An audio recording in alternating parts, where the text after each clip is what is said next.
howlgal ay sameeyeen hay'adaha ammaanka ee dowladda federaalka ee Soomaaliya ayaa waxa lagu soo qabtay gaari waxyaabaha qarxa lagu xiray iyo sidoo kale laptop la sheegay in la doonayay in loo adeegsado qaraxyo laga fuliyo xarumaha dowladda ee ku yaala magaalada Muqdisho ee caasimadda Soomaaliya.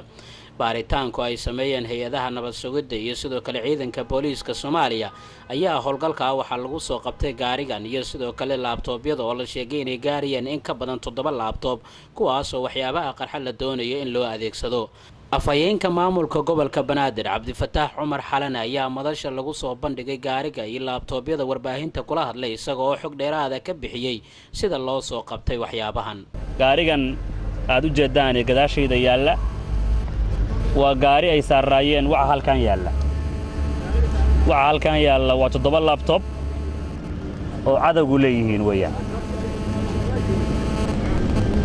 waxaan gacantayda midig ku hayaa liiskan oo u jeedaan oo qof kasta arki karo ay ku qoran yihiin ciidankii ugus ay lahayd.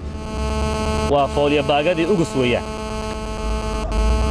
waa liiskoodii shakhsiyaadka lama aqrin karo laakiin kor waxa ku qoran liiska ciidanka khilaafada dawladda islaamiyada ama dawladda islaamiga ee Soomaaliya.